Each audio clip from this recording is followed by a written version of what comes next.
Nous allons garder silence. Donc, on va te la kimia. Et premier va prier. Mais premier diacre, il y a un bon de là.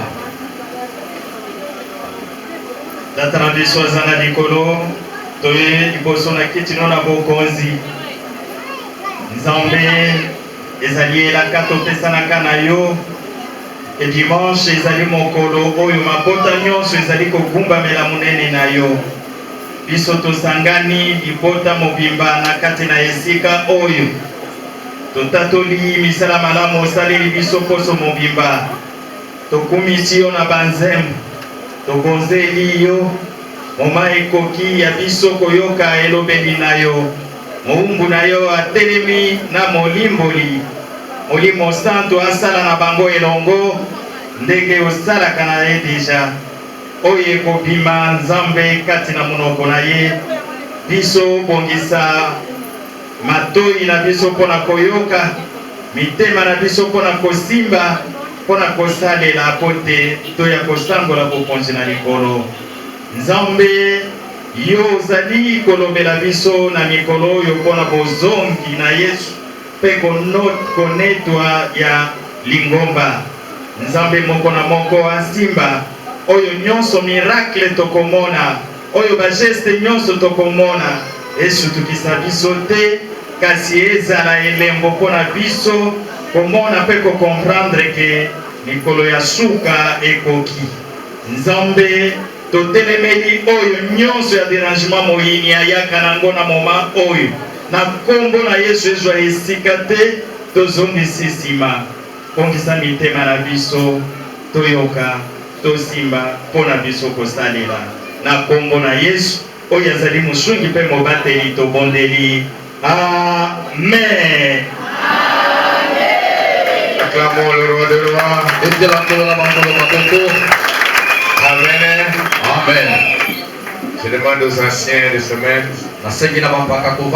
et toute l'église. Bien-aimés, je vous salue tous au nom de Jésus. Et je souhaite également bienvenue à la chorale B de Moncalina. Nous sommes très contents de votre présence. C'est pour l'œuvre de Dieu, car tu as besoin de servantes. Je voudrais entendre l'église d'Ao. Est-ce que vous me voyez dans votre écran là-bas?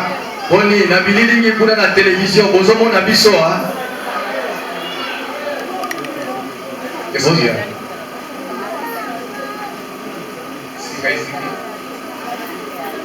Oh là là. Le bisinga eziki bon. Mais bozo yoka mongongo. Ah na lengina yoka mongongo na bino église ya likolo. Alléluia. Wana bayebazana lola. Merci. Bino déjà vous précédez biso pour l'enlèvement. Bino vous avez déjà commandé. Vous êtes déjà dans l'école. Vous avez moi été du monde pour aider. Que Dieu vous bénisse. Alléluia. Amen. Bien-aimés, nous rendons grâce à Dieu pour la vie qu'il nous a donnée. Je voudrais te rappeler une chose. Que Dieu t'aime. Un amour incomparable. L'amour de Dieu envers toi et envers moi est incomparable. Ta femme peut te dire qu'elle t'aime. Ou ton mari peut te dire qu'il t'aime. Mais dans certaines circonstances, il va te dire avec cet amour. Amen. Amen. Mais Dieu, s'il t'aime, même si tu es tombé, il va toujours te suivre. Son amour est incomparable. Il n'a jamais abandonné les siens. C'est pourquoi, bien aimé, toi et moi, nous devons être attachés à cet amour de Dieu. Cet amour qui est insommable. Cet amour qui est incomparable. Comme il nous aime. Même dans nos erreurs. Il nous aime toujours. Mais à chaque fois il te dit, enlève cette erreur. Moi je t'aime toujours. Amen. Amen. Alléluia. Amen. Alléluia. Amen. Notre mariage avec Jésus, c'est un mariage incomparable. Même si le 11 décembre, notre sœur Bonheur va se marier officiellement. Mariage honoré. Amen. Amen. C'est ce que toi tu es en train de te préparer. Nous entrons dans la parole de Dieu. Bien-aimés, nous sommes en train de partager la parole sur le retour de Christ et l'enlèvement de l'Église. Nous sommes dans le moment difficile que chacun de nous doit comprendre que Jésus revient.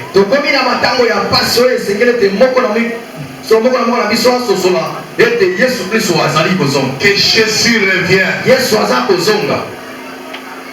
Il est déjà en route.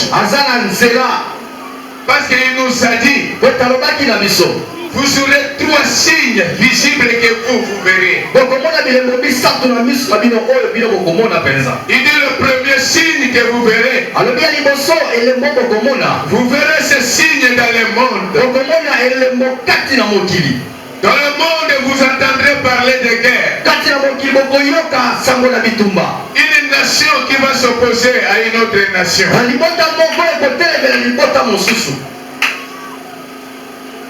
Des amis qui vont s'opposer entre eux-mêmes. Les gens qui étaient des amis hier deviendront des opposants. Il dit lorsque vous verrez cela dans le monde, sachez-le, vous verrez une nation combattre une autre nation. C'est que le Fils de l'homme s'approche. Alléluia. Amen. Parce qu'il nous avait promis que moi je vais partir et je vous préparerai une place. Jean chapitre 14, verset 1 à 3. Évangile de Jésus-Christ selon Jean, chapitre 14, le premier verset jusqu'au 3e. Je m'en vais lire au nom de notre Seigneur Jésus-Christ. Amen. Que votre cœur ne se trouble point. Croyez en Dieu et croyez en moi. Il y a plusieurs demeures dans la maison de mon Père. Si cela n'était pas, je vous l'aurais dit, je vais vous préparer une place. Et lorsque je m'en serai allé et que je vous aurai préparé une place, je reviendrai et je vous prendrai avec moi, afin que là où je suis, vous y soyez aussi. Amen. Amen. totangi na lingala kokanda na Yohani mokambo ya 14 banzela moke ya bokino misato totangi na kombo na Yesu. Tika ete mitema na bino mitumbolaka te, ondima Nzambe, ondima mpe ngai. Na ndako na tata na ngai mifandelo bizali mingi, soko bongo te nde nasili koloba na bino Nzambe nakokenda kobongisela bino esika, mpe soko nakokenda kobongisela bino esika, nakoya lisusu mpe nakoyamba bino epai na ngai ete esika ezali ngai bino bozala mpe wana lokola. Amen. Alléluia. Amen. Là où je serai, que vous y soyez aussi avec moi. Et moi je vais d'abord aller préparer une place. Et il était déjà parti, bien-aimé. La Bible nous dit, lorsqu'il a été enterré, le 3e jour, il a ressuscité. Il a vécu 40 jours avec ses disciples. Et ils sont allés à Galilée.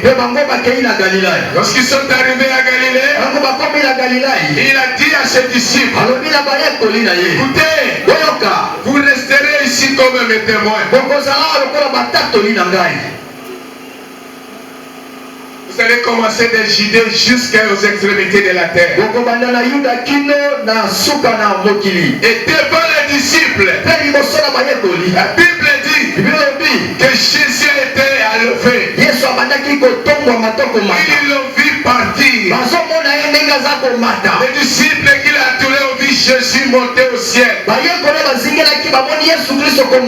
la Bible dit, des hommes apparurent pour leur dire, et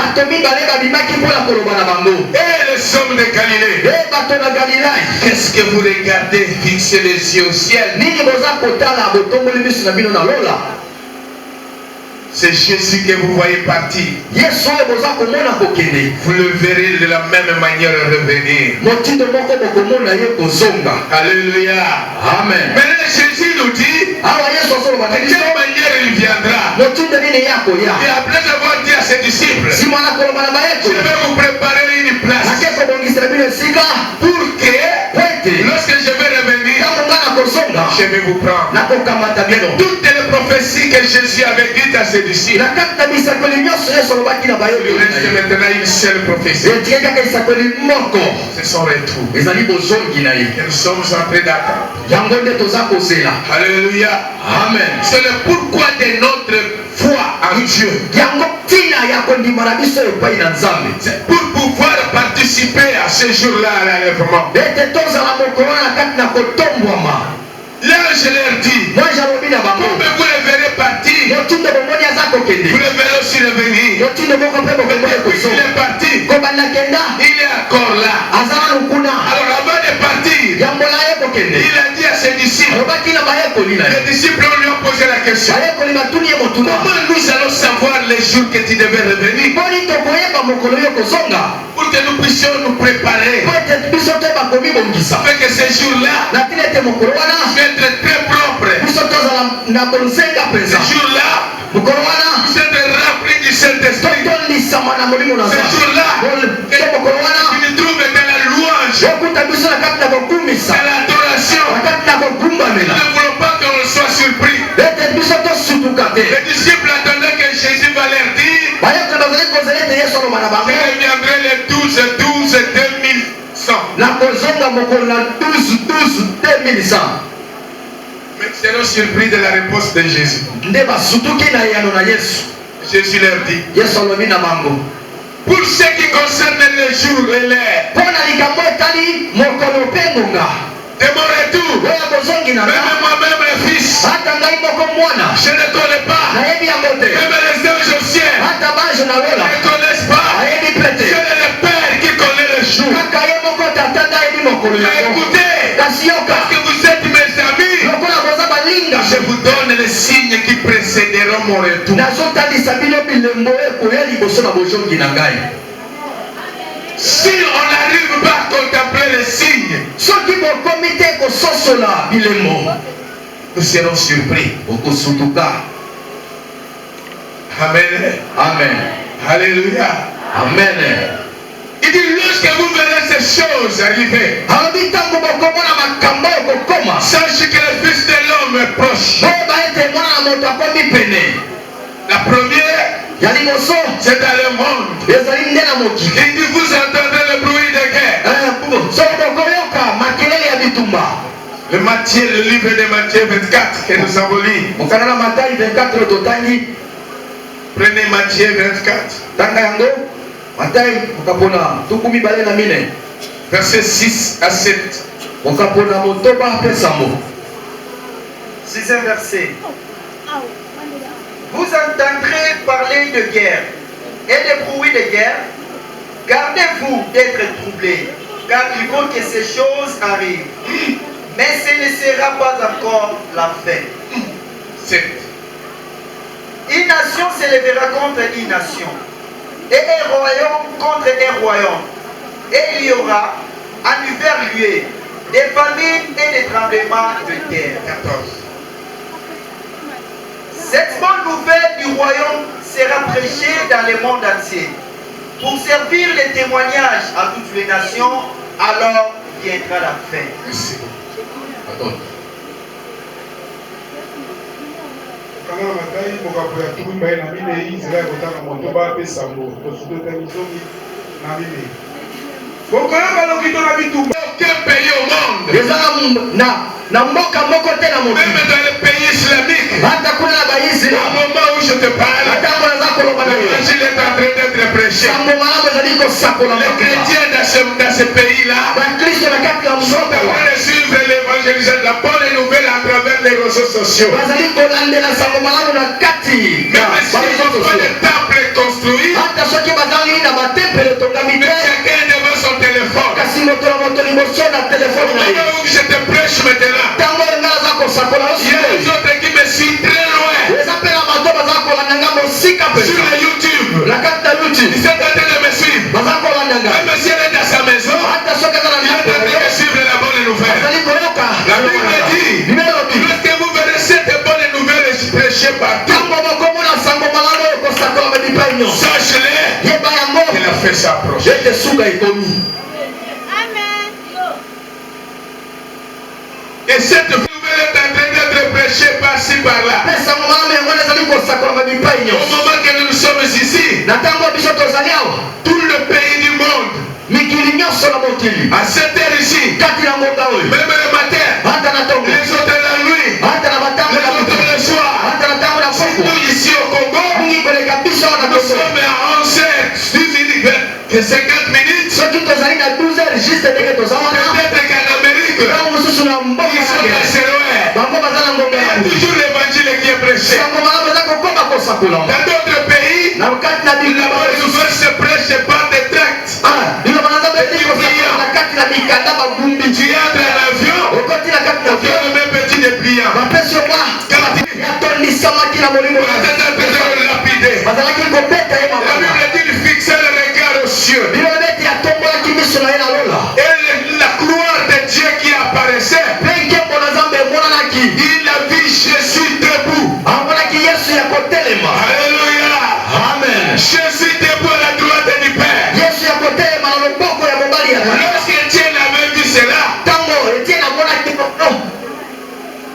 il a dit c'est que quelque chose va se passer. alobaki ete eloko moko esengeli emona Celui qui est déjà debout, oyo asi atelemi il veut marcher. alingi nde atambola Amen.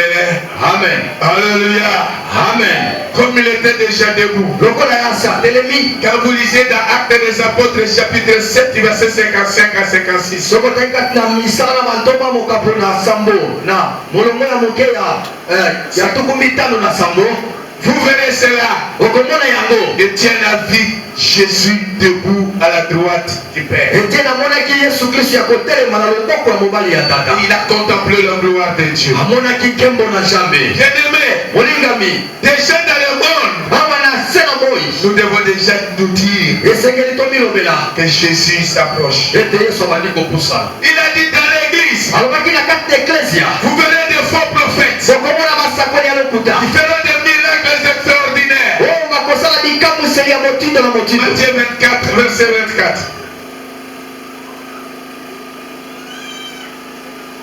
Alléluia.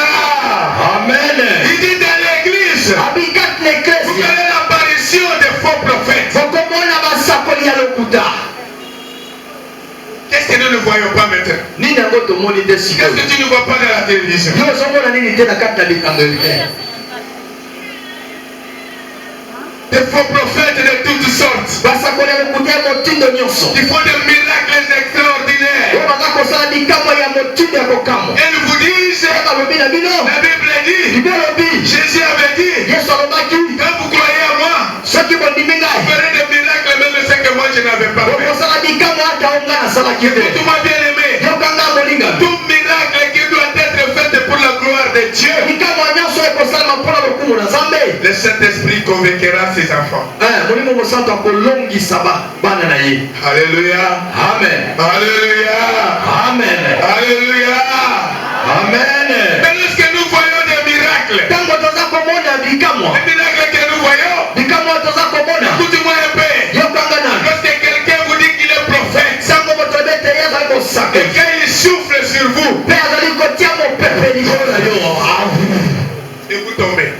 okwei. vous gagnez quoi? Ozwi nini? Okwei. Ozwi nini? Quand il fait comme ça, Kama beti sabo, vous tombez. yo pumbwe likolo tie obamba mina. Est-ce que tomber est le salut? Boni, koko ya ndeza lobiko. Je vis dans la télévision Namoni na etando ete. un prophète Musakoli moko. qui donne même l'adresse de son église. Apesi pe solo adresse ya église na ye. Abinzambe alléluia. Ya lobite. Il prend le feu, Akamati moto. 4 semaines. Azo balola mona maboko na ye. Wala kiso bilemo. Pour que vous puissiez voir. Tango yo tala wana. Et la Bible nous dit quoi? Peni na bia biso nini? Les élus verront cela Ba pona ni bakomona yango. pour qu'ils soient séduits. Pete bango bazimbisama. Ils ne voient pas, ils ne verront plus ça à cachette. Bakomona yango te ya kobombama. Non, non. Te. Ils vont faire ça devant la télévision. Bazosala yango na bisika ya Un lien biblique. na bisika bato batondi. Écoute-moi bien aimé. Mokanga Le molinga. miracle n'est pas le salut. Ah, Le miracle n'est pas la guérison. eza pe Le lobiko te. miracle n'est pas le royaume des cieux. Likambo ezali bokosi na likolo te. Pourquoi Jésus s'est-il référé au miracle pour faire attention aux élus? Mpona nini Yesu akende kozondakisa ya bikamwa mpona kokebisa baponani? Il dit ces gens-là seront dans l'église. abete bato wana bakozala nde na kati na tempelo. Lorsqu'ils seront dehors, Pete bamosusu bakozala libanda. lorsqu'ils seront dehors, Ntango bango bakozala libanda, les élus vont comprendre que ce sont des païens. baponani bakososo nete eza nde bapagano. Ils vont se construire des églises. bakotonga so biyamba. Ils vont se construire des temples bakozala bandako minene pour vous faire l'apparence mpona kotalisa bino que c'est l'église. yango ezali solo eyamba. Venez, boya venez. bokota Ma Bible dit, libela ngelobi même si vous rencontrerez un prophète, ata soki okokutana na mosakoli il soko vous dira quelque chose oya koloba na likambo qui peut paraître vrai dans ta vie. komona na lokola ya solo mpona bomoi na Et yo. lorsqu'il vous dira, kasi ntango koloba na yo venez à moi, ete boya epai na ngai n'y allez pas. bokende te. Alléluia. Amen. Alléluia. Amen.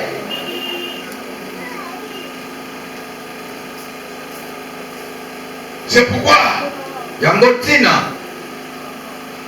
la plupart des enfants de Dieu ont toujours tendance, mingi na bana na nzambe bazomeka bazolinga quand on lui dit, soki balobi na ye bongo venez recevoir votre prophétie, boya kozwa bisakweli na bino. yenda sanango.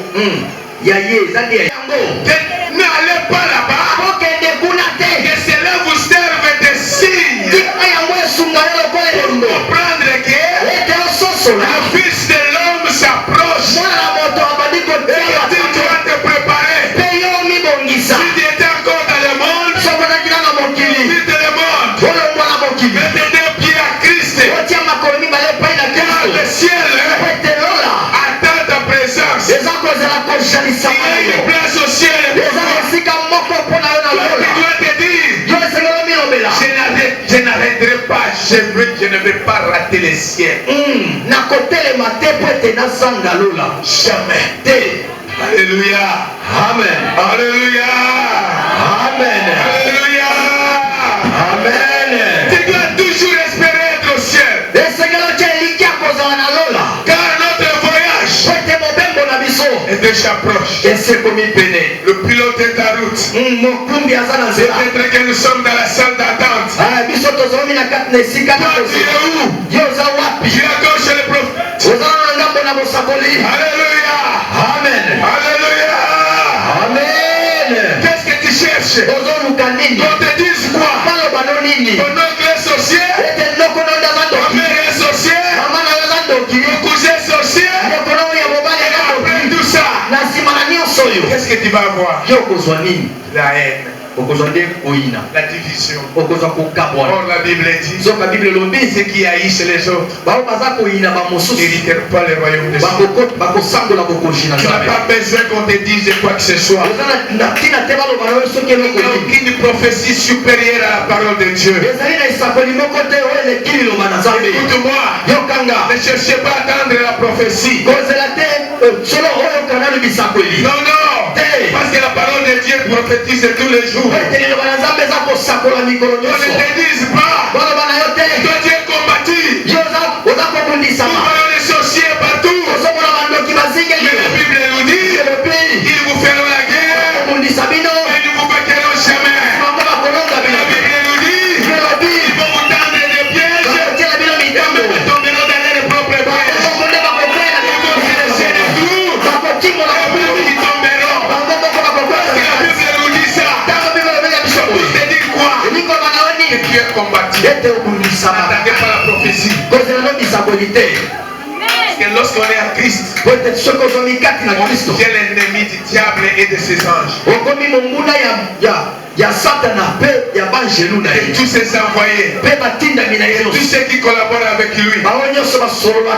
Écoute-moi bien. Si tu veux vivre l'expérience, si tu vas rencontrer un sorcier en route, fixe-lui le regard. Et même lui te regarde, il verra quelque chose à toi.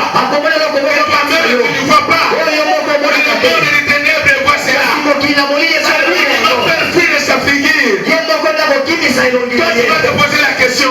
Mais il me fuit pourquoi? C'est parce que tu ne connais pas. À toi, il y a une autorité. Il y a un pouvoir. Que le diable a besoin de détruire. Et pour pouvoir le détruire, Jésus dit, si possible, on va vous larguer les miracles.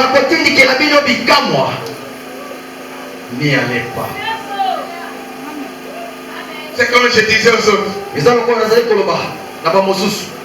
Oye papa sœur. Muse. Osomona nini bonanga? Ngana mona kate. Ngana kayo. Naibi koza mwana na zamba. Amen.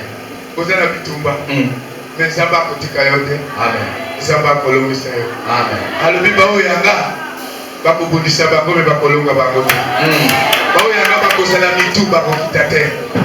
Yeba to eza facile te po yo kita. Amen. Amen. Eza facile te po na yo kokita. Zamba ko permettre te yo kita facilement. Soki yo bateli nzela na yo liboso na Nzambe. Soki yo bateli kondima na yo liboso na Nzambe. Soki yo bateli alliance na yo na Nzambe. Bakobundisa yo. Lelo bakomona yo lokolo olembi. Lobi bakomona yo lokolo okauki. Lobi kuna bakomona yo lokolo osili. Zokande tango bakoya kusutuka batala yo na tongo mosusu. Moto ya zala kolinga na ya zotombola likolo. Amen. Moto ya zala komba na terre telabi.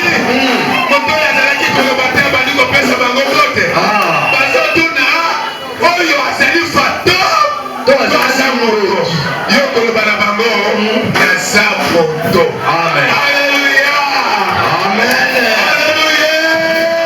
Amen. Il est possible, bien-aimé. Que les miracles ne te séduisent pas. Non, non. Que les miracles ne t'emballent pas. Que Dieu ne te fasse pas quitter la foi.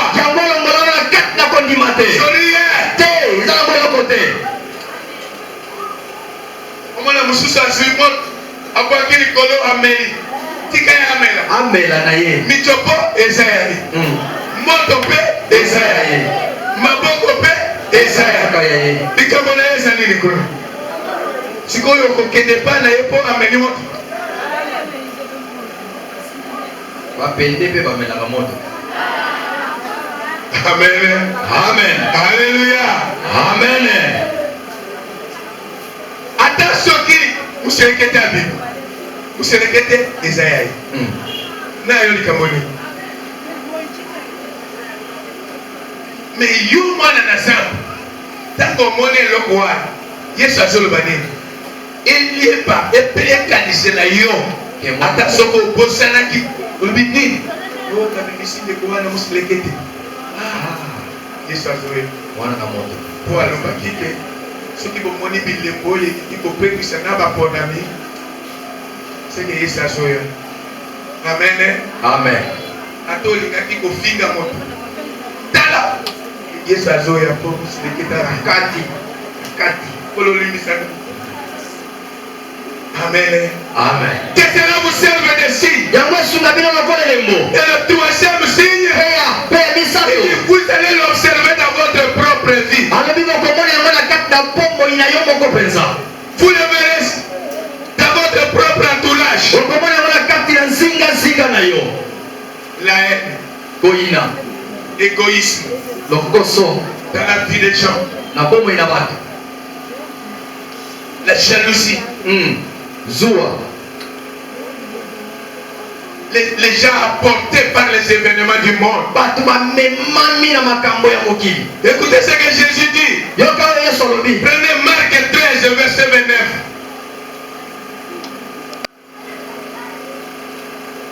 Le 9e verset. De même, quand vous verrez ces choses arriver, sachez que le Fils de l'homme est proche à la porte. Merci beaucoup. bokanga na mala komoka pe azomi na misato nzela moke tuku mibale na liwa bobele bongo soko bomoni makambo oyo kobima boyebi ete ye abelemi azali penepene na ekuke. Alléluia. Amen. Lorsque vous verrez les filles se révolter contre leur mère, le fils se révolter contre leur père, le beau-fils se révolter contre son beau-père. Lorsque vous verrez ces choses arriver, lorsque vous verrez les chrétiens qui imitent le mode du monde, alléluia. Amen. Je disais aux enfants de Massina 5, qu'est-ce que nous ne voyons pas? Même les chrétiens, au coup de ils ont eu les sous-soutés. Moi, si mon Christ, moi, si mon paga. Moi, je suis la robe et Mikusi. Mon fils, comment les GPA. Le quai de mon élève, afin qu'elle soit moquée à l'atignon, c'est Katikati. Qu'est-ce que nous ne voyons pas? Il y a un million que la solité. Imaginez mon tanzo les gars matanabis. Si vous avez d'abord les hommes coussés, toi un soir matana moto à peine d'ango le sous. Ni pende na ye ça na valerte. Moto ye moko ato kata kelete. Le monde. Monde nini wa. Ye bisangai. Patowana. Bisona bango. Na lole ya muzadi. Mamuzala.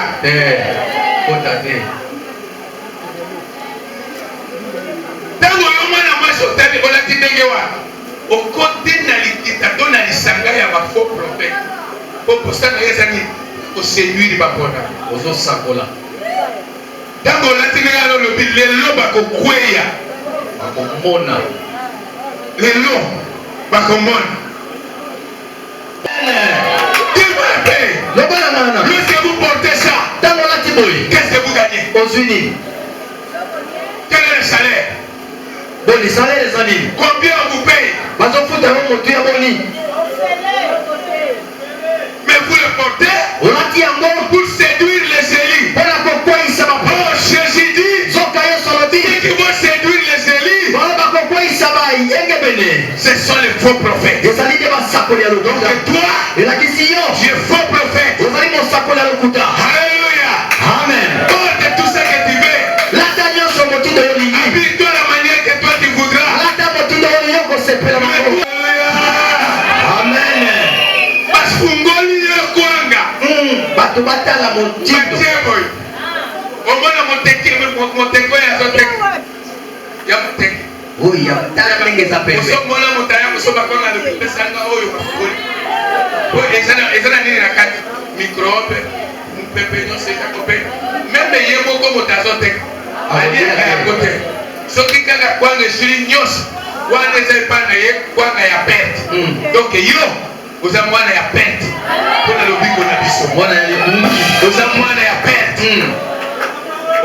Okomi mokolo molingi kaka ozonga mwana moke tala ye na jipe yoka ata okolata jipe ya mokuse melonge enuni ekoyebana to oyo ase akei me alati boye po asunganga lokola témoignage e yesu aza pembe. Nani na kati na biso akolinga aza na témoignage mpona monini?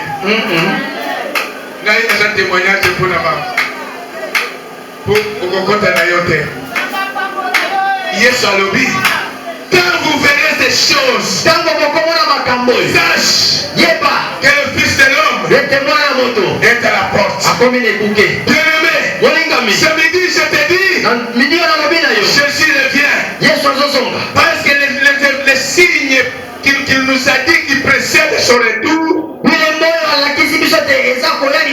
se manifestent déjà. Nous voyons partout.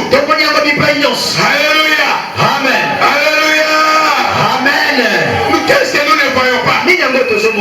Tous nous voyons cela. Vous verrez une fille avec une grosse poitrine et un petit soutien. Il vous dit, je vous bombarde. Tu bombardes qui? Toi-même. Parce que toi, tu iras en affaire. Faux prophète.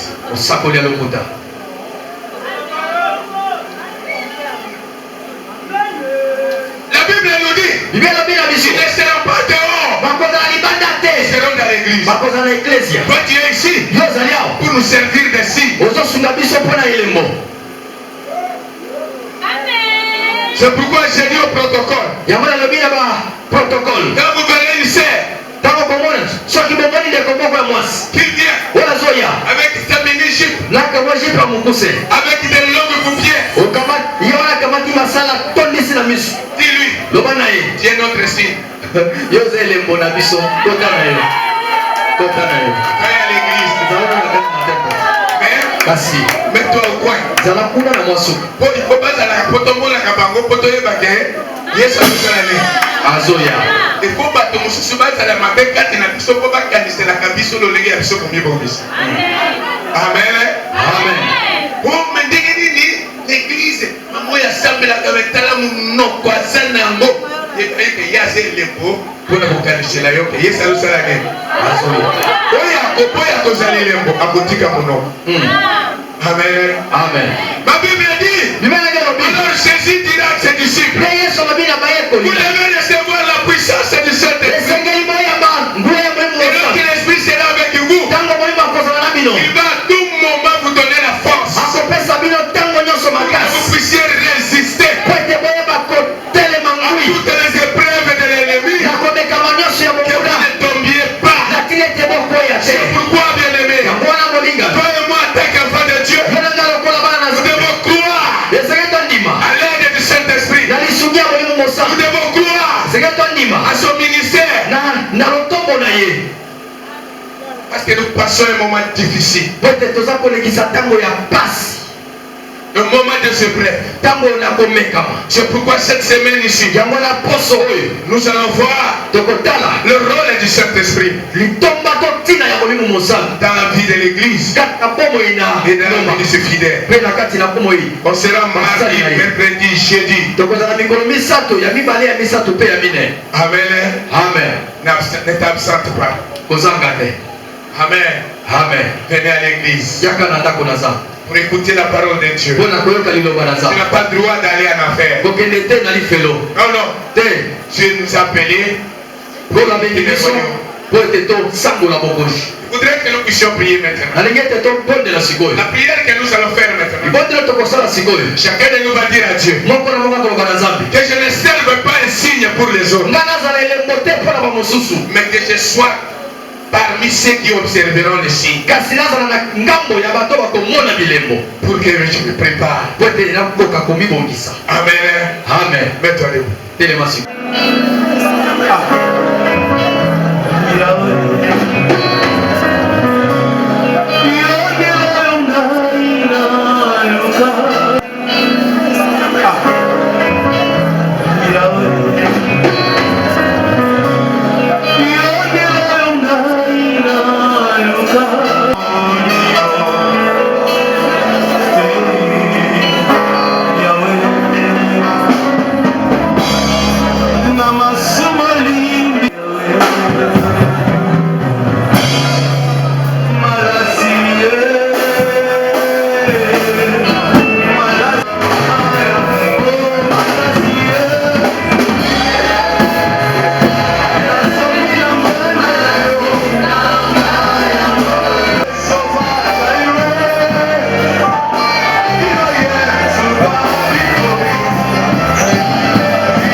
oyo zambe na oyo bazalaki na yango tika loboko na yo na lisungi esembolama likolo na bango kati na bango bamosusu bayaki maladi bikisa yo ezambe bayaki na mikakatano mema mokumba wana mokosi ngolu na yo ezala likolo na bango bolamu na yo eba koakompanye bango ikomona na biso mokolo ya mardi na tongo na priere mpe na pokwa na seminaire tokozanga te kozongisa matonde epai na ye molimo mosantu atambola na moko na elikia mpe na elongo na kombo na Yesu Kristo. Amen. Betela Yesu maboko. Pesa oya zamba mbele na yokote lubana ito zande kwa. Zambe apambola moko na moko.